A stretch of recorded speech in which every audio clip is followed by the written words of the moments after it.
Pada yang disegani, lagi dihormati Al-Fadil Ustaz Wan Abdul Halim bin Mat Yusof, Ketua Imam Masjid Saidina Osman bin Ibnu Affan atas kesudian Al-Fadil Ustaz untuk bersama-sama menjayakan kuliah Maghrib pada malam ini yang berusaha Ibunda Hajah Rosniati Mansur selaku pengerusi Pertubuhan Gema Nur Iman beserta barisan takbir urusnya yang berdedikasi bagi memastikan kuliah-kuliah berjalan lancar. Tak dilupakan yang dialu-alukan lagi dikasihi penginfak istiqamah dan pencinta ilmu yang telah menjadi sebahagian asbab penganjuran program-program di Pertubuhan Gema Nur Iman ini. Alhamdulillah, dengan limpahan dan kasih sayang Allah yang sangat luas perbendaraannya yang tiada had ini, kita semua terpilih hadir dan mengimarahkan kuliah Maghrib pada 15 April 2024 bersamaan 6 Syawal 1445 Hijrah bersama Al-Fadil Ustaz Wan Abdul Halim bin Muhammad Yusof dengan kuliah berkitab Riyadhus Solihin. Kita manfaatkan masa yang berharga ni lalu tanpa melengahkan masa lagi, kita buka majlis dengan bacaan Ummul Quran dengan pimpinan Al-Fadil Ustaz yang kita segani, lalu terus memulakan halaqah ilmu kita pada malam ini, pada malam yang berbahagia ini. Dengan itu, dengan segala hormatnya, saya persilakan Al-Fadil Ustaz. Assalamualaikum warahmatullahi wabarakatuh. Bismillahirrahmanirrahim. Alhamdulillahi rabbil alamin. Assalatu wassalamu ala ashrafil anbiya'i wal mursalin wa ala alihi wa sahbihi ajma'in. Rabbi syrah li sadri wa yassir li amri wahlul 'uqdatam min lisani yafqahu qawli. Allahumma faqihna fid din wa 'allimna fit ta'wil wahdina ila siratikal mustaqim. Amin ya rabbal alamin. Yang sama-sama kita hormati dan kita muliakan Puan Moderator Majlis pada malam ini. Seterusnya Bonda Rosniati selaku pengerusi JNI Gema Nur Iman, para alim ulama, pemimpin masyarakat, para habaib, muslimin, muslimat, hadirin, hadirat, tuan-tuan, puan-puan, mudah-mudahan kita semua termasuk dalam kalangan hamba-hamba Allah yang dimuliakan di sisinya pada malam ini. Amin ya rabbal alamin. Saya mulai dan dahului dengan ucapan pernyataan tahmid, syukur, alhamdulillah. Pada malam ini, malam yang ke-7 Syawal 1445 Hijrah. Alhamdulillah, hari Isnin kita dapat lagi bersama-sama di dalam majlis ilmu melalui platform GNI dan kita kira ni awal lah antara kuliah yang terawal lah. Mana-mana masjid ataupun surah ataupun platform online yang menganjurkan kuliah walaupun masih berada di dalam mood hari raya, kita ucapkan tahniah lah kepada GNI. Syawal kini sudah terhitung. Adakah kita mendapat untung? Harapan indah selalu digantung, mengharap amal sebesar gunung. Inilah penghujung bulan pencuci. Habislah marah, hilanglah benci. Jangan kotori dengan mencaci, nanti mendapat murka yang maha suci. Mudah-mudahan kita di bulan Syawal, Syawal ni maksudnya meningkat, itu maksud Syawal sebenarnya. Syawal ni kalau kita tengok skorpion ataupun kala jengking tu, ekor di hujungnya tu kita tengok melingkar ataupun melentik ke atas tu. Ekor kala jengking yang melentik ke atas dalam bahasa Arab dia sebut sebagai Syawal. Itu maksud Syawal. Sebab apa disebut Syawal ni?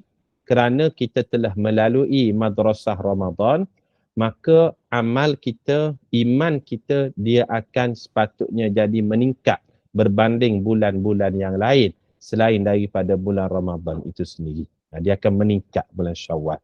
Cuma meningkat di sini ataupun bertambah di sini bukan sahaja bertambah dari sudut iman ataupun amal. Bila masuk sahaja bulan Syawal, yang melonjak juga adalah berat badan. Betul tak? Berat badan pun melonjak juga dalam bulan Syawal ni. Sebab itu bulan Syawal kita namakan sebagai bulan lebaran. Bukan sebutannya lebaran, sepatutnya lebaran sepatutnya. Makin melebar, itu maksud melebar tu. Syawal ni bulan lebaran, bulan lebaran. Sebab itu raya ni benda yang besar. Bila kita sebut raya, semua benda besar. Lebuh raya, besar. Pasar raya, besar. hari raya besar. Besar tu bukan setakat hari. Orangnya sendiri besar dan saya yakin para jemaah sendiri pun bertambah besar berat badannya berbanding dengan bulan Ramadan yang lepas. Sebab pagi petang siang malam hidup mengunyah je bulan Syawal ni kan. Tapi mengunyah pun kena jaga jugalah kesihatan. Sebab Kementerian Kesihatan Malaysia telah keluarkan. Ada satu saya baca tu, orang yang makan ketupat di bulan Syawal ni, ketupat walaupun nampak kecil 80 gram, dia mengandungi sebanyak 88 kalori. Dan nak membakar 88 kalori itu, seseorang perlu berlari sebanyak 1.1 kilometer. Baru dapat bakar 88 kalori. Kalau kita makan lemang sepotong bukan sebatang, sepotong. Makan lemang sepotong saja. Sepotong lemang tu mengandungi 82 kalori. Nak membakar sepotong lemang memerlukan larian sejauh 1.1 kilometer. Bagi peminat lontong, dia makan lontong bulan Syawal bagai-bagai ni, semangkuk lontong mengandungi 350 kalori. Nak membakar 350 kalori itu memerlukan dia jogging 4.5 kilometer. Itu semangkuk lontong. Apatah lagi 2 mangkuk. Kalau 2 mangkuk ni saya rasa daripada Bandar Baru Bangi sampai ke Bukit Jalil lah kot dia nak lari kot. Kalau peminat soto ayam, semangkuk soto ayam mengandungi 403 kalori. Dia perlu berlari sejauh 5.2 kilometer. Kalau pemakan ataupun dia peminat dodol contohnya, 71 kalori. Nak membakar dodol tu, dia memerlukan jogging 0.9 kilometer. Begitu juga dengan peminat teh tarik. Ada mengandungi 90 kalori. Nak membakar 90 kalori itu, dia perlu berlari sejauh 1.2 kilometer. Ini sebagai mukadimah sajalah di bulan Syawal ni. Minum kopi campur susu kalau tawar ditambah gula. Jangan diturutkan hawa dan nafsu. Lama kelamaan boleh jadi gila. Anak ayam gatih basikal dibawa ia ke rumah setinggan. Kalau nafsu mengatasi akal, makan apa pun takkan cukup sepinggan. Tanam bunga dalam pasu, bunga melati dan bunga pandan. Jangan diturut hawa dan nafsu, kelak nanti binasalah badan. Ada nak jawab pantun tak malam ni? Kalau ada, boleh tulis di ruangan komen, insya-Allah. Ini sebagai mukadimah sajalah sebelum kita masuk pengajian berkitab kita dalam kitab Riyadhus Salihin. Para jemaah sekalian, kita nyatakan pernyataan tahmid alhamdulillah di bulan Syawal ini, walaupun pada tanggal 7 Syawal kita masih berada dalam mood berhari raya, tetapi alhamdulillah kita meneruskan rutin kita pada setiap Isnin yang ketiga setiap bulan. Dan pertemuan kita pada malam ini merupakan pertemuan kali yang ke-12 dalam siri kuliah pengajian berkitab kita daripada kitab Riyadhus Salihin. Bagi jemaah yang ada kitab Riyadhus Salihin terbitan daripada Jabatan Kemajuan Islam Malaysia JAKIM, boleh buka pada muka surat 231 bab yang ke-12, iaitu bab tentang galakan menambah amalan kebaikan terutamanya di akhir-akhir umur. Galakan menambahkan amal kebaikan lebih-lebih lagi di akhir-akhir umur. Ataupun dalam bahasa Arab disebut bab fil hathi ala izdiyad minal khairi fi awakhiril umur. InsyaAllah kita baca bab ni pada malam ni insyaAllah. Galakan menambahkan amalan kebaikan di akhir-akhir umur. Kenapa pentingnya di akhir umur? Sebab innamal a'malu bil khawatim. Sesungguhnya Allah Subhanahu wa taala mengira seseorang itu berdasarkan kepada penutup kehidupannya. Penutup kehidupan kita ni macam mana? Sebab tu kita namakan sebagai husnul khatimah, penutup yang baik. Kita berdoa, Allahumma khtim lana bi husnil khatimah wala takhtim alaina bisu'il khatimah. Ya Allah, akhirikanlah kehidupan kami dengan pengakhiran yang baik dan jangan kau akhiri hidup kami dengan pengakhiran yang buruk. Maka pada malam ni kita belajar satu bab galakan menambah amal-amal kebaikan di akhir-akhir umur. Ini yang paling mustahab. Kita tengok huraiannya. Muka surat 231. Kata Imam Nawawi, setiap manusia adalah dikehendaki melakukan amal kebajikan sebanyak-banyaknya selama hidupnya. Kata Imam Nawawi, kita ni digalakkan dan dituntut untuk buat baik sebanyak mungkin. Sebanyak mungkin. Apabila seseorang itu mati, yang kekal menemaninya adalah amal kebajikan ataupun ibadah yang dilakukannya selama hidup di atas dunia ini. Apabila kita mati, anak-anak hantar kita ke kubur. Ahli keluarga hantar kita ke kubur. Yang dinamakan dengan harta-harta kita juga akan menuruti kita sampai ke kubur.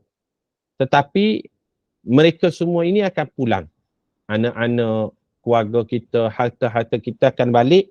Yang kekal menemani kita dalam kubur itu, kata Imam Nawawi, adalah amal-amal kebajikan dan ibadah yang kita lakukan. Kita menuntut ilmu malam ni boleh pahala. Ilmu itulah yang akan menemani kita sampai ke akhir hayat nanti dan sampai ke dalam kubur.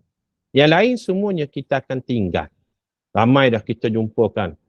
Ibu bapa kita, ahli keluarga kita, kawan-kawan kita meninggal dunia, semuanya mereka tinggalkan. Yang kekal bersama mereka itu adalah amal-amal kebajikan dan ibadah yang pernah mereka lakukan.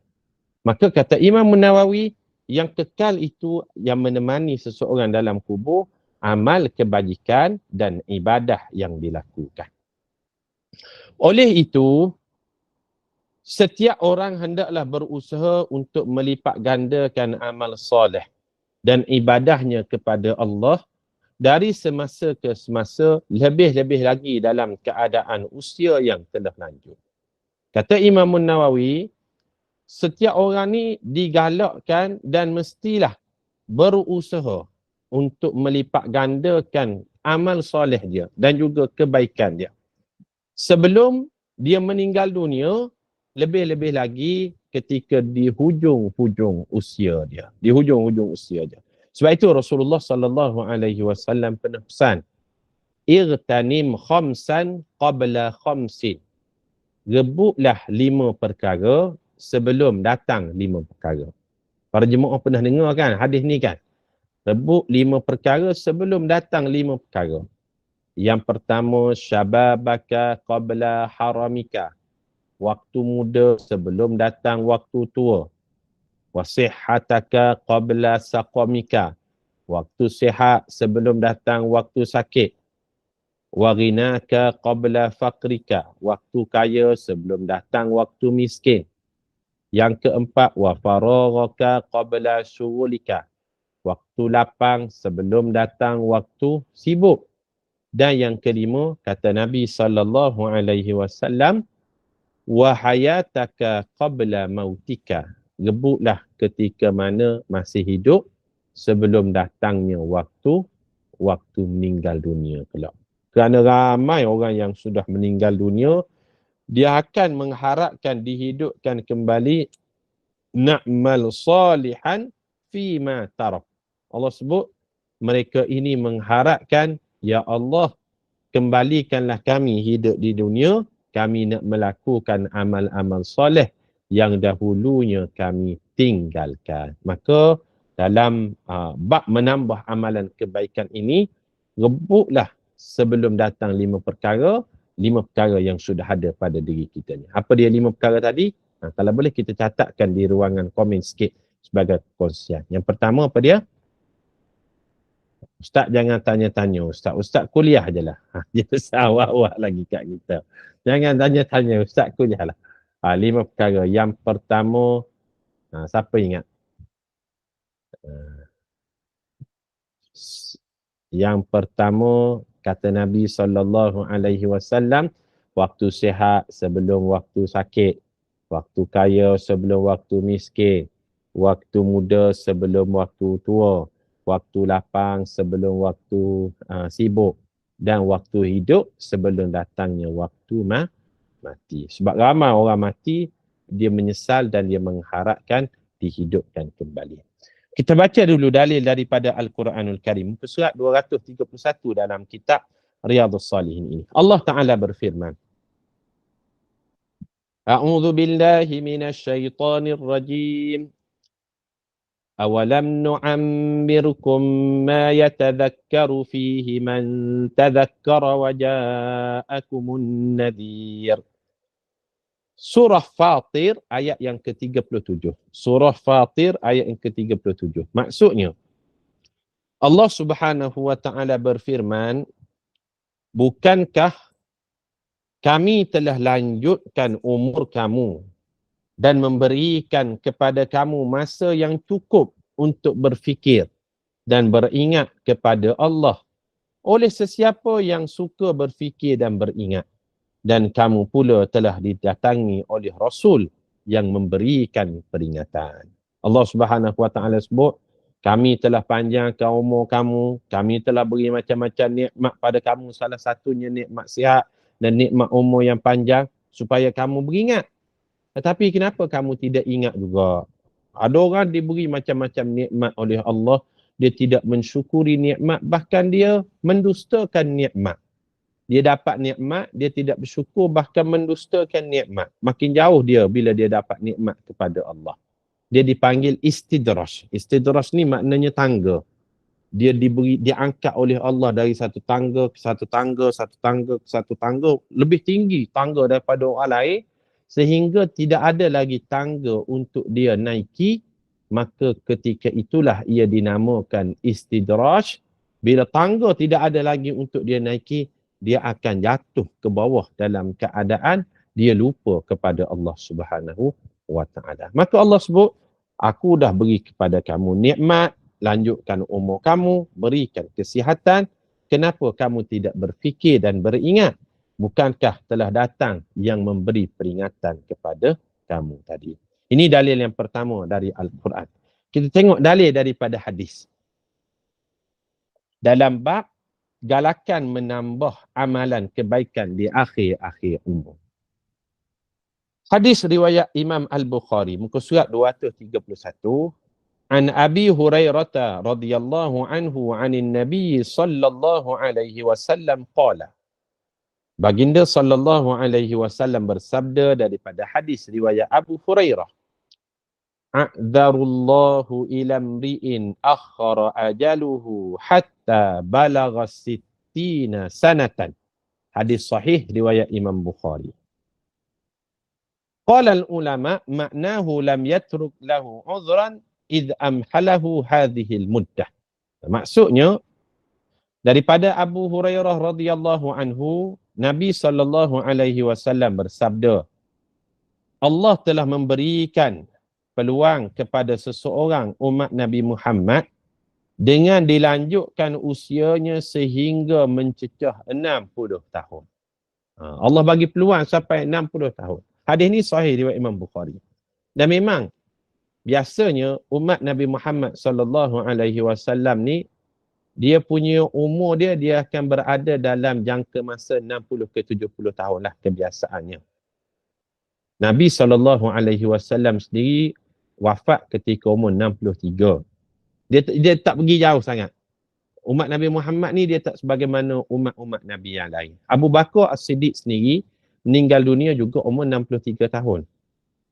Bahkan Sayyidina Umar pun meninggal dunia umur 63 tahun. Ada yang lebih, kita tak nafikan.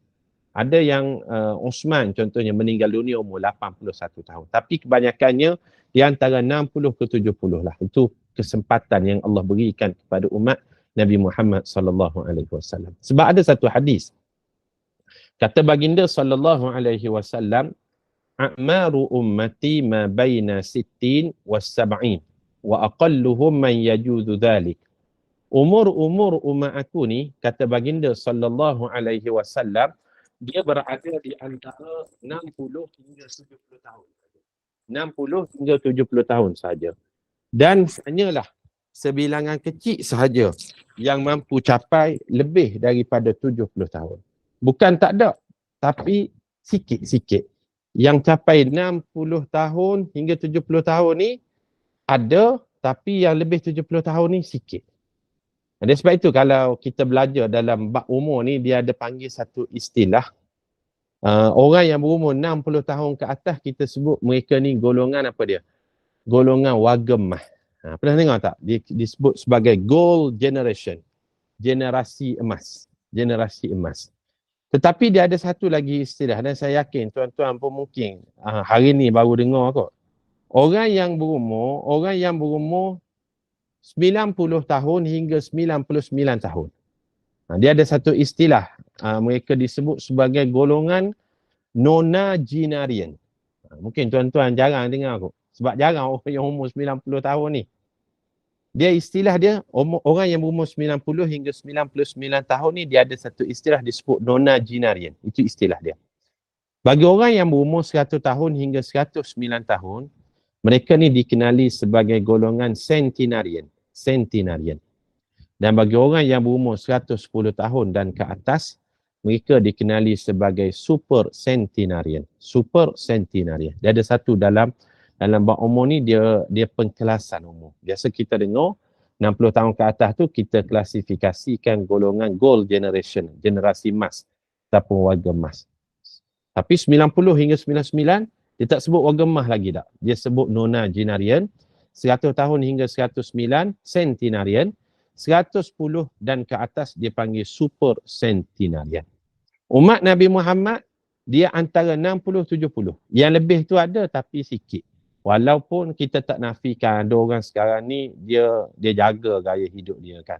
Hari raya tupat, lemah, dia tak makan ni. Hari raya jogging ni, ada dah saya jumpa. Raya pertama tu dah jogging ni. Oh dia kata bahaya kena bakar kalori ni. Tapi bakar macam mana sekalipun, jaga kesihatan macam mana sekalipun, gatih basikal sampai teluk cempedak sekalipun, kajian pada hari ini menunjukkan batas umur manusia sampai 125 tahun dan mustahil manusia pada hari ini mampu mencapai umur 155 tahun. Mustahil.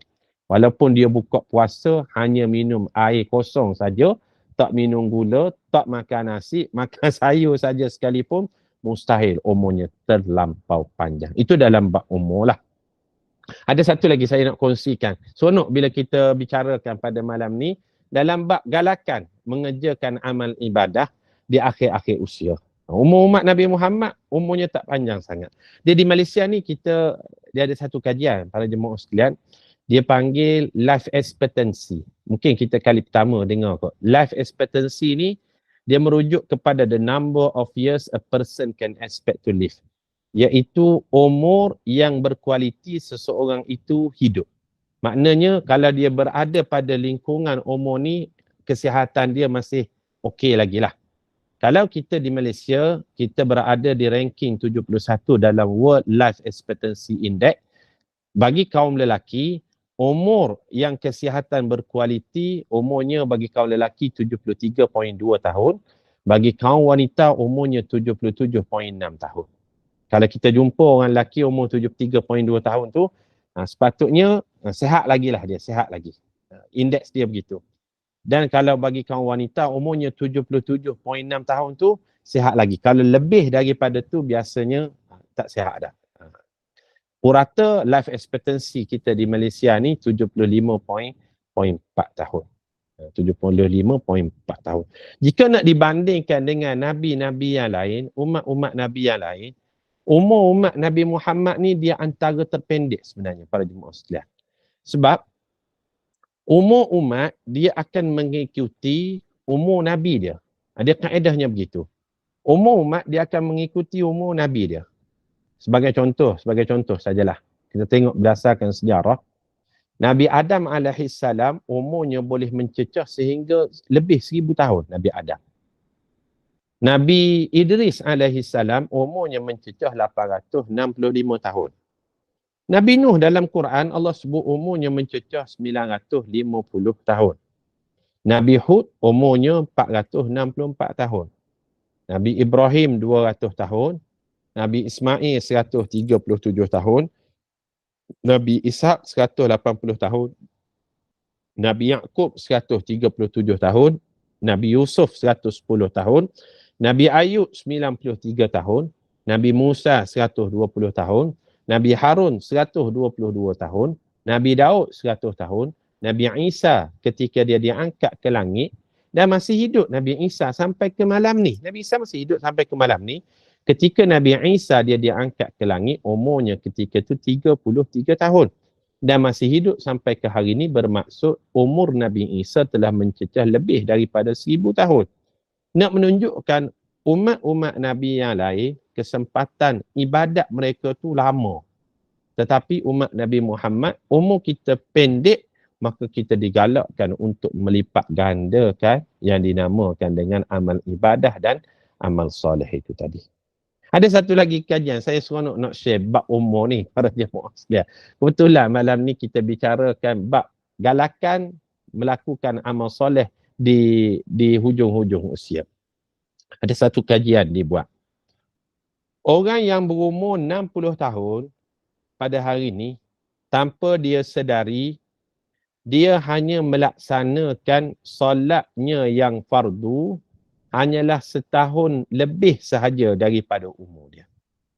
Kita kalau hari ini umur 60 tahun, kita hanya solat yang fardu hanya setahun lebih sahaja daripada umur kita. Don't play. Maknanya sikit sangat je kita ibadat kita. Kita sujud pada Allah tu sikit sangat. Dengan nisbah, ada orang buat kajian. Kita solat fardu sehari semalam 17 rakaat. Betul tak? Subuh, zuhur, asar, maghrib, isyak. 17 rakaat. Satu rakaat kita solat 2 minit. 2 minit darat dengan 17 rakaat. Maknanya sehari semalam kita solat 34 minit.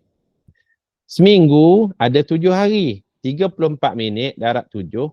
Kita solat seminggu 238 minit saja. Sebulan ada 4 minggu. Kita solat sebulan hanyalah 952 minit sahaja. Setahun ada 12 bulan. Kita solat dalam setahun hanyalah 11,424 minit sahaja.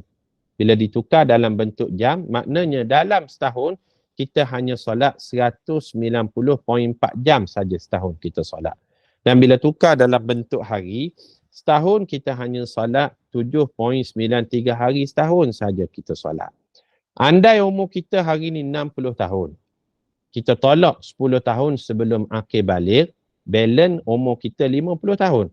Daratlah 50 tahun, darat dengan 7.93 hari tadi, maknanya umur kita 60 tahun, kita hanya solat lebih kurang 396.7 hari sahaja. Sikit sangat ibadat kita yang fardu tu. Sebab itu kita digalakkan untuk perbanyakkan. Lebih-lebih lagi di akhir usia kita ini dengan perkara-perkara yang sunat. Diharapkan perkara yang sunat itu mampu menampung sikitnya amal-amal kita yang fardu. Bayangkan umur 60 tahun, setahun lebih sahaja kita solat. Kalau tidak dilakukan dengan yang sunat, maka amal mana lagi yang menampung amal soleh kita lakukan dalam umur hayat kita tadi. Ada lagi kajian dalam bab umur ni, suka saya nak share pada malam ni. Kalau kita berumur hari ni 75 tahun para jemaah sekalian, tanpa kita sedari, kita telah menghabiskan daripada umur kita 75 tahun tadi, kita telah habiskan masa selama 26 tahun hanya untuk tidur pada waktu malam sahaja, dengan nisbah kita tidur sehari semalam 8 jam, dan kita telah menghabiskan 3 tahun hanya untuk bergolek cari posisi untuk tidur atas katil sahaja. Pusing kanan, pusing kiri, terlentang, meniarap, macam-macam, tu 3 tahun tu kita habiskan. 26 tahun habis hanya untuk tidur sahaja pada waktu malam. Maknanya 29 tahun total daripada umur kita 75 tahun habis untuk tidur saja. Itu tak kira lagi tidur dalam majlis ilmu contohnya. Tidur masa khutbah Jumaat. Tidur macam-macam tempat lagi tertidur. Tak campur lagi dengan kita tengok TV, tengok telefon, balas WhatsApp, main Facebook, buka TikTok, layan Instagram, makan, minum, beratur bazar Ramadan, chef amal, macam-macam lagi. Bersiap, mandi, bersolat. Maknanya habis masa kita kat situ saja. Maka galakan untuk menambahkan amalan ni sangat-sangatlah mustahab. Sebab apa? Nak menampung sikitnya amal soleh kita ni, lebih-lebih lagi yang fardu tadi. Maka bila kita bicarakan bab ataupun tajuk galakan menambahkan amalan kebajikan dan kebaikan di akhir-akhir usia, maka di sini lebih kita fokuskan kepada yang sunat, Sebab kalau bulan Ramadan, yang fardu apa dia? Dua je yang fardu bulan Ramadan ni. Yang wajib. Solat 5 waktu. Yang keduanya adalah puasa. Selain itu semua yang sunat. Betul tak? Kalaulah yang sunat tak buat, tak ada erti dah Ramadan. Setakat puasa, setakat solat, semua orang buat. Maka puasa yang kita galakkan, kita bagi hasu yang disebut sebagai galakan tu, itu yang sunat semua tu. Sebab yang fardu, yang wajib dua saja. Puasa, semua orang buat. Solat fardu, semua orang buat. Walau di luar bulan Ramadan sekalipun. Maka galakan tadi lebih kepada yang sunat. Supaya apa? Supaya dapat menampung yang wajib kita lakukan sedikit tadi. Itu yang pertamalah kita sebut daripada hadis yang kita bacakan tersebut. Selesai hadis yang pertama. Seterusnya, muka surat 233 daripada kitab kita. Ibnu Abbas radhiyallahu anhuma. Hadis ni panjang sikit. Hadis ni sahih, riwayat daripada Imam Bukhari. Masih lagi dalam bab galakan menambah amal kebajikan di akhir-akhir usia. Saya baca dulu matannya dalam bahasa Arab, kemudian kita akan huraikan maksudnya dalam bahasa Melayu.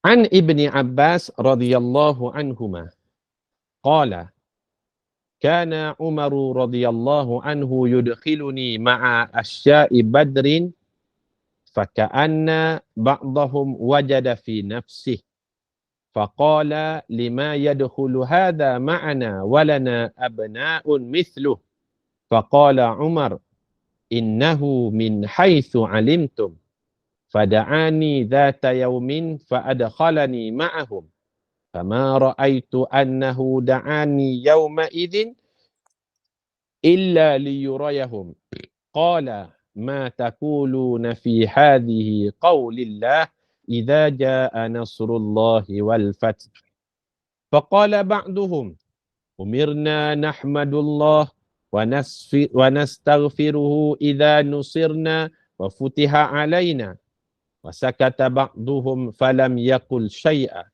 فقال لي أكذلك تقول يا ابن عباس فقلت لا قال فما تقول قلت هو أجل رسول الله صلى الله عليه وسلم أعلمه له قال إذا جاء نصر الله والفتح وَذَلِكَ عَلَامَةُ أَجِلَكَ فَسَبِّحْ بِحَمْدِ رَبِّكَ وَاسْتَغْفِرْ إِنَّهُ كَانَ تَوَّابًا فَقَالَ عُمَرُ مَا أَعْلَمُ مِنْهَا إِلَّا مَا تَقُولُ. Masya Allah, hadis ni hadis yang menarik yang menceritakan tentang apabila turunnya surah yang terakhir dalam Al-Quran secara lengkap, iaitu surah An-Nasru, idza jaa nasrullahi wal fath. Apabila telah datang pertolongan Allah dan kemenangan, itu menandakan saat kewafatan Nabi sallallahu alaihi wasallam. Kita baca maksud hadis ni. Daripada Ibnu Abbas radhiyallahu anhuma katanya, Sayyidina Umar radhiyallahu anhu membawa aku masuk ke dalam majlis orang tua yang menyertai peperangan Badar. Kata Ibnu Abbas ni dia seorang remaja. Ketika Rasulullah sallallahu alaihi wasallam wafat, umurnya ketika tu lebih kurang 17 tahun saja. Dia orang remaja lagi. Tapi Sayyidina Umar dia meletakkan Ibnu Abbas ni bersama dengan sahabat-sahabat senior, sahabat-sahabat yang menyertai peperangan Badar. Dia hormat kepada Ibnu Abbas. Ibnu Abbas cerita benda ni. Sebahagian daripada mereka seolah-olah merasa marah bila tengok Ibnu Abbas ni duduk bersama dengan orang-orang dewasa, orang tua. Lalu ada sahabat kata, kenapa masuk budak remaja ni? Lalu berkata, kenapa dia Abdullah bin Abbas dibawa masuk ke dalam majlis kita? Padahal kita juga mempunyai anak-anak yang sebaya dengannya. Kenapa bawa Ibnu Abbas duduk dengan kita ni orang tua? Bukankah anak-anak kita pun sama sebaya dengan Ibnu Abbas? Lalu Sayyidina Umar jawab, Sesungguhnya dia seperti yang kamu ketahui, datang dari Baitun Nubuwah dan sumber ilmu. Lalu pada suatu hari Sayyidina Umar memanggil dan membawaku masuk ke dalam majlis bersama-sama mereka. Apa yang aku dapati bahawa tujuan Sayyidina Umar memanggilku di hari itu hanya untuk membuktikan kepada mereka.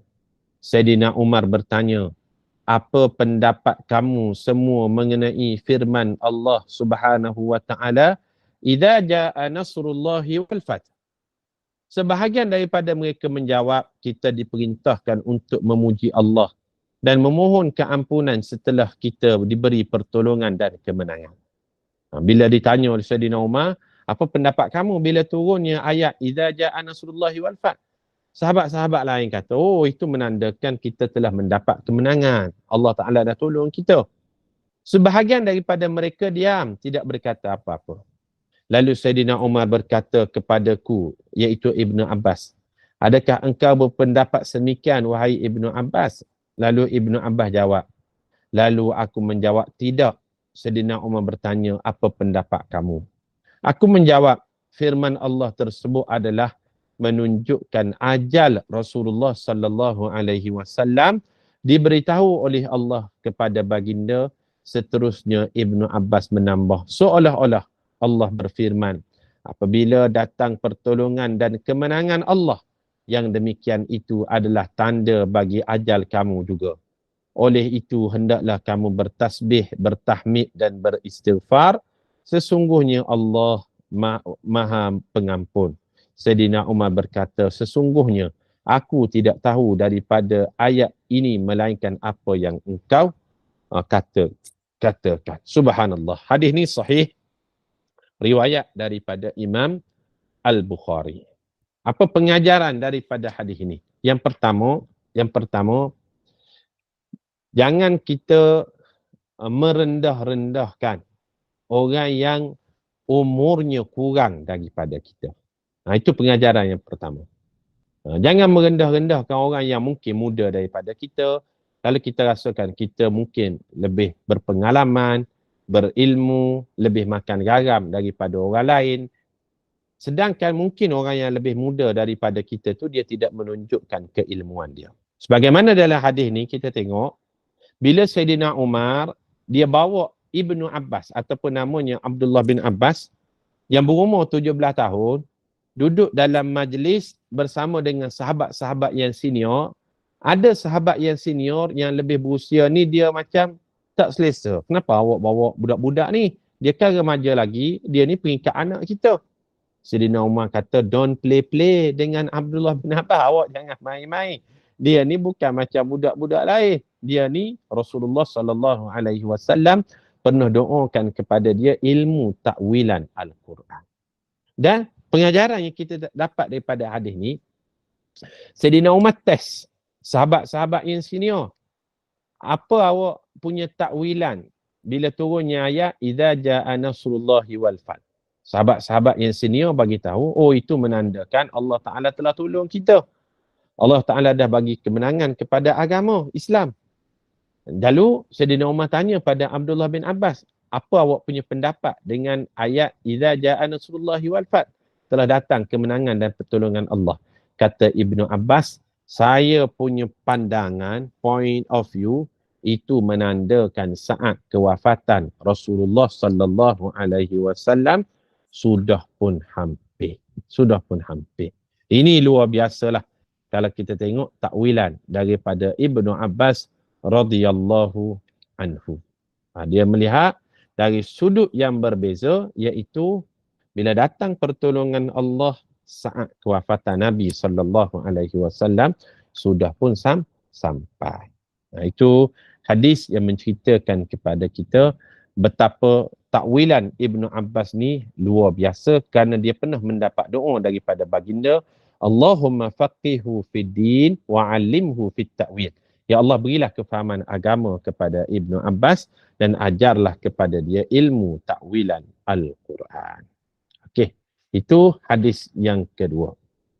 Kemudian kita tengok hadis yang ketiga, muka surat dalam kitab kita ni muka surat 238. Hadis daripada Anas bin Malik. Pendek je hadis ni. Ada 2 hadis lagi, kita habiskanlah malam ni insya-Allah bab ni. An Anas radhiyallahu anhu qala Inna Allah azza wa jalla taba'al wahya ala Rasulillah sallallahu alaihi wasallam qabla wafatihi hatta tuwfiya akthar ma kana al-wahyu. Maksudnya sesungguhnya Allah meneruskan penurunan wahyu kepada Rasulullah sallallahu alaihi wasallam lebih banyak pada waktu sebelum diwafatkan sehinggalah baginda wafat. Di situlah sebahagian besar wahyu diturunkan. Di sini nak menunjukkan kepada kita semakin Rasulullah sallallahu alaihi wasallam nak wafat, semakin banyaklah datangnya perintah agama kepada Rasulullah sallallahu alaihi wasallam dalam masa yang sama menunjukkan bahawasanya makin banyaklah amal ibadah yang dilakukan oleh Nabi sallallahu alaihi wasallam. Makin nak sampai garis penamat, makin kuat usaha dia, makin kuat mujahadah dia, makin banyak amal dia, makin bertambah yang dinamakan dengan iman dia. Sebab itu Rasulullah sebut, makin aku nak wafat, maka makin banyaklah wahyu yang Allah Subhanahu wa ta'ala turunkan pada aku. Dan last sekali, muka surat 239, dalam bab galakan menambah amalan di akhir-akhir umur, hadis daripada Jabir bin Abdullah radhiyallahu anhu, qala Rasulullah sallallahu alaihi wasallam, yub'atsu kullu 'abdin 'ala ma mata 'alaihi. Maksudnya hadis riwayat Imam Muslim, dibangkitkan tiap-tiap hamba itu sesudah mati mengikut keadaannya tak kala dia mati. Subhanallah. Kita akan dibangkitkan, bahkan di dalam hadis lain disebut, seseorang itu dia akan meninggal dunia dalam keadaan amal yang sentiasa dia lakukan. Contohnya kita ni seringkali solat duha. Ramai kita jumpa orang yang bila dia istiqamah solat duha, Allah ambil nyawanya sesudah dia solat duha. Kalau seseorang itu sering kali solat berjemaah, kita tengok dia meninggal dunia sesudah solat berjemaah. Bahkan ada orang yang meninggal dunia ketika menyampaikan ilmu. Ada orang meninggal dunia, seseorang itu dia akan meninggal dunia kebiasaannya berdasarkan kelaziman apa yang sentiasa dia lakukan waktu hidup. Bahkan dia akan dibangkitkan di hari akhirat kelak dalam keadaan dia mati tu macam mana. Subhanallah. Maknanya kalau kita mencintai ilmu, kita mengharapkan kita mati dalam keadaan menuntut ilmu. Kita mencintai Al-Quran, Allah matikan kita ketika kita selesai membaca Al-Quran. Kita kasih kepada solat, kita meninggal dunia insya-Allah sesudah kita solat. Kita mengharapkan demikian. Waktu yang terbaik, waktu yang terbaik. Di dalam hadis lain Rasulullah sallallahu alaihi wasallam sebut, al-mar'u ma'a man ahabba. Seseorang itu akan dibangkitkan di hari akhirat bersama dengan siapa yang dia kasih di dunia ini. Kalau kita kasih kepada Rasulullah sallallahu alaihi wasallam, sahabat, orang-orang yang memberi ilmu, orang-orang mencintai ilmu, kita mengharapkan kita bersama dengan orang-orang yang baik tadi. Tapi kalau di dunia dia kasih kepada siapa yang kita tak sebutlah nama-nama dia, yang kurang-kurang elok, kita takut dibangkitkan bersama dengan kluster-kluster demikian. Sebab itu digalakkan di sini melakukan kebaikan sentiasa agar kita mati dalam kebaikan dan dia mati dalam kebaikan. Yub'atsu kullu 'abdin 'ala ma mata 'alaih. Dia akan dibangkitkan ketika mana di hari akhirat dalam keadaan dia meninggal dunia tersebut. Itu hadis yang terakhir dalam bab galakan menambah amal kebaikan di akhir-akhir usia. Moga-moga para jemaah sekalian kajian kita pada malam ni bermanfaat. Insya-Allah pada kesempatan akan datang kita akan masuk pada perbincangan bab yang ke-13. Bab yang ke-13 ni pun menarik, iaitu bab fi bayani kathrati turukul khair. Bab menerangkan banyaknya jalan-jalan kebaikan. Jalan kebaikan ni bukan satu je. Ada orang dia mampu solat banyak, maka dia dikenali sebagai ahli solat. Ada orang solat dia tak mampu banyak sangat, dia mampu puasa. Itu juga jalan kebaikan. Ada orang puasa dia tak mampu, gastrik kata dia. Kadang-kadang gas tu tak banyak sangat, terik tu yang banyak kadang-kadang kan. Tapi tak apalah, dia mampu sedekah, silakan. Ada orang sedekah tak mampu, dia mampu berjihad, silakan. Ada orang dia mampu memaafkan, dia mampu mudahkan urusan orang. Ini bab menerangkan banyaknya pintu-pintu kebaikan. InsyaAllah apa pintu kebaikannya, dan kita bincangkan juga pintu-pintu syurga bagi orang yang melakukan kebaikan ini pada kesempatan yang akan datang insyaAllah. Jadi saya rasa sekali itu saja sebagai mukaddimah kuliah kita pada malam ini setelah kita cuti selama seminggu sebelum ini. Moga-moga kajian kita bermanfaat. Aku qauli hadza astaghfirullahal azim li wa lakum. Assalamualaikum warahmatullahi wabarakatuh. Saya serahkan kembali kepada puan moderator. Dipersilakan. Masya Allah, tabarakallah, ilmu dengan sebuah halaqah ilmu yang syarat dengan pengisian yang menarik. Di mana Ustaz membuka halaqah ilmu kita pada malam ni dengan pantun berkisah sambutan Syawal dan sedikit perkongsian tentang nilai kalori makanan yang kita ambil pada musim perayaan ni sebagai ingatan agar kita kekal berpada-pada dalam menikmati juadah lebaran, agar kita tidak melebar, kata Ustaz. Baiklah Ustaz, ada sedikit masa lagi, boleh adakah Ustaz nak meraihkan soalan daripada jemaah? Boleh, silakan kalau ada. Baik. Ada nak jawab pantun pun boleh. Ada yang nak berjawab pantun ataupun nak bertanyakan soalan, silakan. Semua jelas ke? Jelas ke perbincangan malam ni? Itulah nampaknya. Masing-masing mungkin sedang sedang mungkin Ustaz cakapkan tadi, mungkin yang Ustaz cerahkan bagi pencerahan kepada kami tadi tu tentang menambah amalan. Assalamualaikum Ustaz. Waalaikumsalam warahmatullahi wabarakatuh. Kan puan? Saya ingin bertanya, ada seorang ni dia pernah cakap dekat saya lah, dia kata dia tak pernah minta doa agar Allah panjangkan umur dia. Adakah tindakan tu dikira sesuai ke, boleh ke, tak digalakkan macam tu ke? Sebab selalu kita dengar macam kita minta Allah panjangkan umur kan. Macam orang ni dia kata tak pernah minta Allah panjangkan umur dia. Apa komen Ustaz? Okey, mungkin dia ada alasan ataupun dia ada pengalaman kot. Mungkin dia ada pengalaman. Tetapi kita minta panjang umur tu dalam kata lain, kita minta kesempatan untuk beribadah, satu. Yang kedua, kita minta panjang umur agar diampunkan dosa-dosa kita. Itu maksud kita minta panjang umur tu. Satu, peluang untuk kita beribadah. Satu. Yang keduanya, agar kita berpeluang untuk bertaubat dan diampunkan dosa. Ada orang dia mungkinlah dia takut kalau panjang umur sangat, mungkin pengalaman-pengalaman dia akan menyusahkan ramai pihak. Ini kita akui jugalah. Ada orang yang sampai umur 80, 90, 100 tahun dan sebagainya dalam keadaan uzur dan tidak sihat. Maka adalah keadaan-keadaan tertentu, anak nak jaga dan sebagainya kan. Kita tak naklah sampai ke tahap tu. Maka kita berdoa tadi tetap panjang umur, tetapi panjang umur dalam keadaan Allah Subhanahu Wa Taala mengetahui yang terbaik kesihatan kita. Dalam masa yang sama, panjang umur kita tadi peluang untuk kita beribadah dan peluang untuk kita melakukan taubat kepada Allah. Wallahu a'lam. Assalamualaikum Ustaz. Waalaikumsalam. Silakan. Ustaz, kalau macam kita gini kan, kalau ya saya lah kan, kita kan masa kita nisfu Sa'ban tu kan kita baca Yasin 3 kali kan. Pertama kita minta panjang umur, yang kedua minta murah rezeki, yang ketiga kita minta tetapkan iman kan.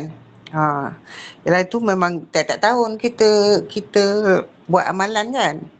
Lepas tu macam hari-hari ni, macam kita hari-hari ni kita macam-macam kita baca mak surat tu kan, terkandunglah dalam mak surat tu Ya Allah maafini ibadah ni, Allah maafini Zami, kita minta kesihatan kita apa semua kan.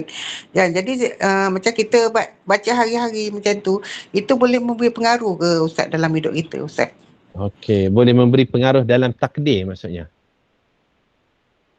Maksudnya macam tu Ya, lah kan. macam Maksudnya hari-hari kita baca okey. maksurat kan, pagi petang kan dia ada doa Allah maafini Ya, ibadah betul. ni, Allah maafkan ni. Itu kan ada doa untuk kesihatan, untuk apa macam-macam lah kita macam kan. Jadi ada pengaruh ke dalam hidup dalam apa kita Ustaz? Okey, terima kasih. Adakah doa boleh merubah takdir? Kata baginda sallallahu alaihi wasallam, la yaruddul qada illa bid-du'a. Tidak akan berubah takdir melainkan salah satunya adalah dengan doa, Kita tidak nafikan takdir setiap kita ni, umur kita sudah tercatat dalam catatan takdir. Itu memang sudah tertulis sejak kita berusia 120 hari dalam kandungan. Ditetapkan takdir ajal, takdir rezeki, takdir baik, takdir yang tidak baik. Tetapi di dalam Al-Quran, Allah Subhanahu wa taala juga berfirman, yamhullahu ma yasha wa yuthbit. Allah boleh menyapu takdir yang dahulu dan ditetapkan takdir yang baru. Salah satu takdir yang baru itu adalah dengan doa. Contoh, tahun ni seseorang tu dalam catatan takdir dia diuji dengan masalah kesihatan COVID-19. Contohnya dalam catatan takdir 2024. Tapi dia selalu berdoa. Allahumma inni a'udzubika minal baras wal junun wal judham wa min sayyi'il asqam. Doa jauh daripada COVID kan. Ya Allah, jauhilah aku daripada penyakit sopok, penyakit gila, penyakit jangkit, penyakit menular, penyakit COVID. Yang asalnya takdir dia ni kena COVID. Tapi oleh kerana dia berdoa dan doanya pula makbul, orang lain dah kena COVID banyak kali dah. Kalau kena sweat tu lubang hidung tu 70 kali dah orang lain kena sweat. Dia sekali pun tak kena sweat lagi. Ada saya jumpa. Tak pernah kena COVID, tak pernah kena sweat. Mungkinlah doa dia tadi yang menyebabkan dia terbabat daripada takdir yang asalnya dia kena COVID, orang lain semua kena. Dia seorang tak kena. Mudah tak bagi Allah untuk melaksanakan takdir yang baru? Innama amruhu idza arada syai'an ay yakula lahu kun fayakun. Mudah je bagi Allah.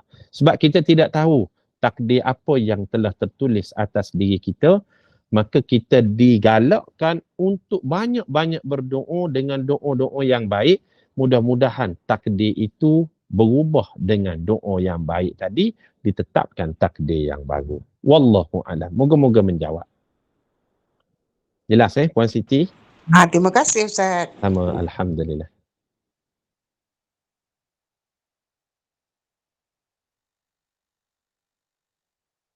Ada lagi jemaah yang ingin bertanyakan soalan? Kita masih ada masa lagi. Berbaki lagi dalam 19 minit gitu. Assalamualaikum Ustaz. Waalaikumsalam warahmatullahi wabarakatuh. Nak tanya Ustaz, apa? Boleh tak Ustaz? Kadang kita dengar macam, bukan Cik B lah dengar macam ni. Kita berdamailah dengan takdir. Boleh tak ayat lagu tu Ustaz? Lagu mana tu? Berdamai. Macam kita berserah saja kan macam mana? Boleh tak lagu tu? Cik B daripada mana tu bertanya tu? Dari Kedah ke? Cik B dari Kedah lah tapi Awak Ustaz? Kedah kat mana tu? Aduh, Kuala Ketih. Kuala Ketih. Okey. Berdamai dengan takdir. Dengan takdir. Boleh tak ayat berdamai dengan takdir? Orang yang menyebutkan berdamai dengan takdir, syaratnya yang pertama mestilah dia telah berusaha sebaik mungkin dahulu.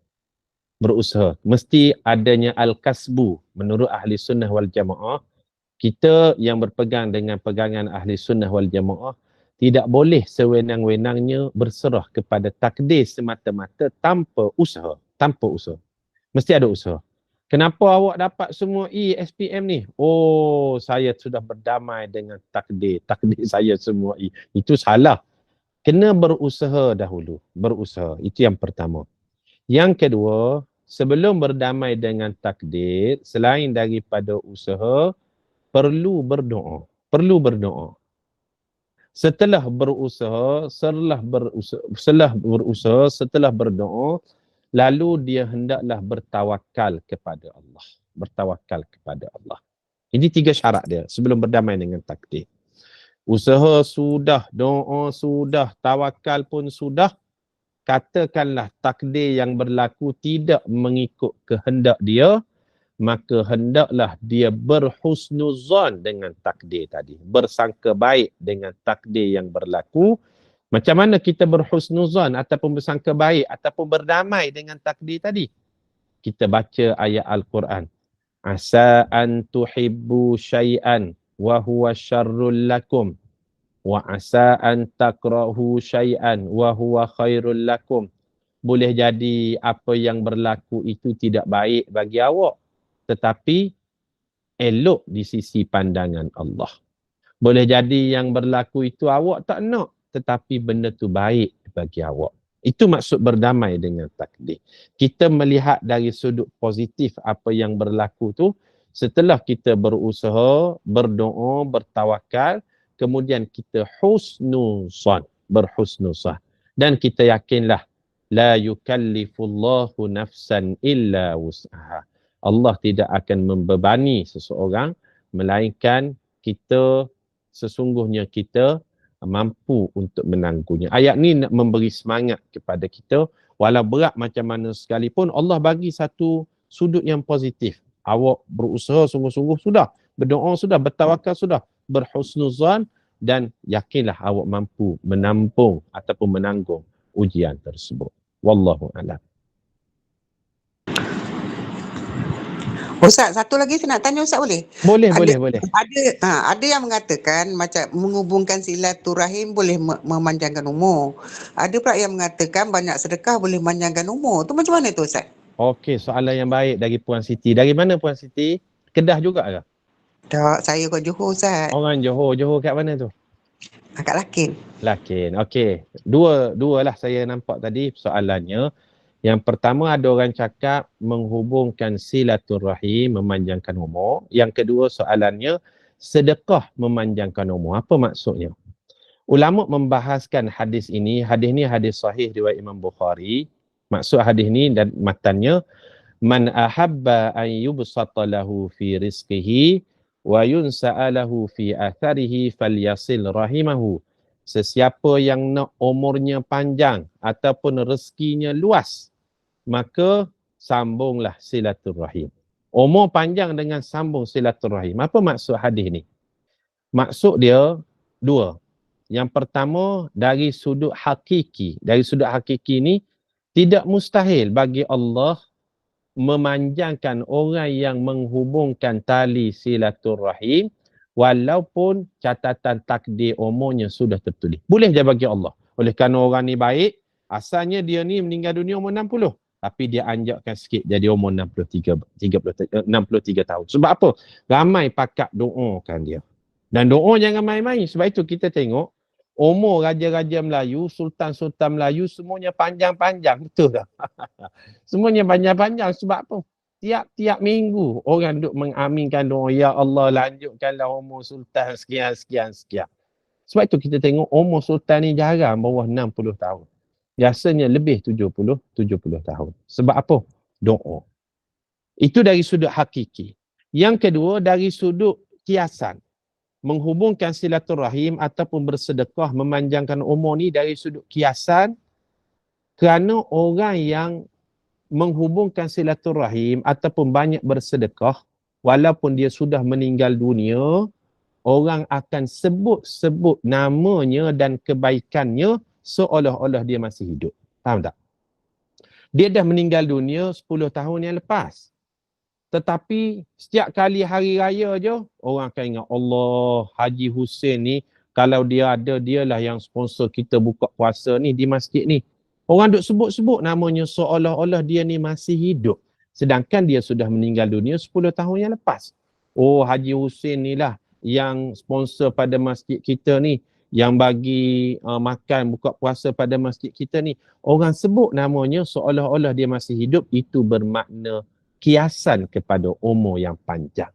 Walaupun dia sudah mati, namanya tetap hidup di bibir-bibir manusia.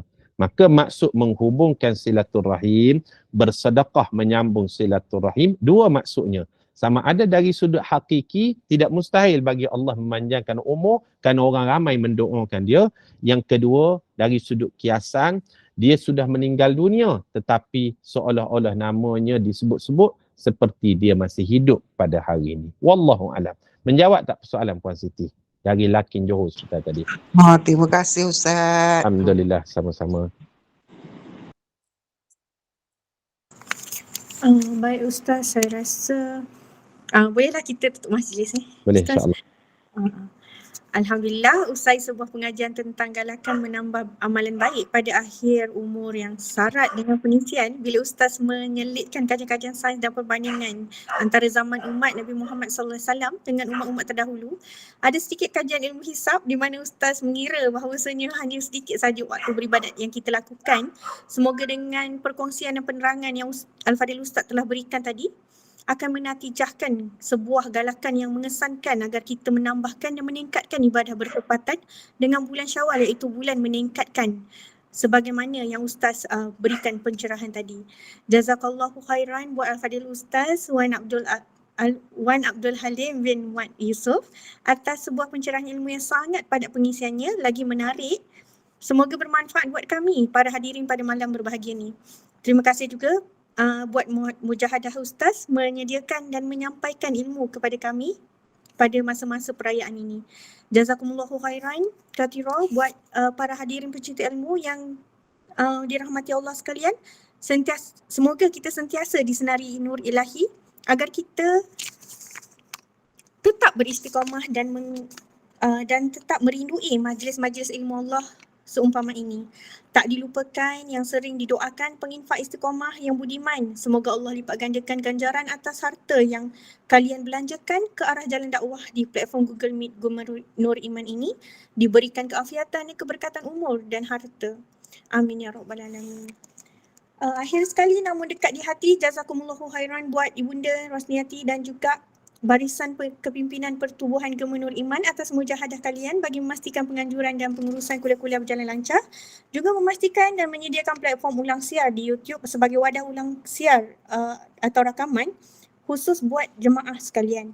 Semoga kita terpilih lagi bagi mengimarahkan kuliah-kuliah anjuran Gema Nur Iman pada malam ini bersama Al-Fadil Ustaz Abdul Hadi bin Johari dengan kuliah Isyak berkitab, iaitu tafsir Nurul Ihsan jilid keempat pada pukul 9.30 malam nanti insyaAllah.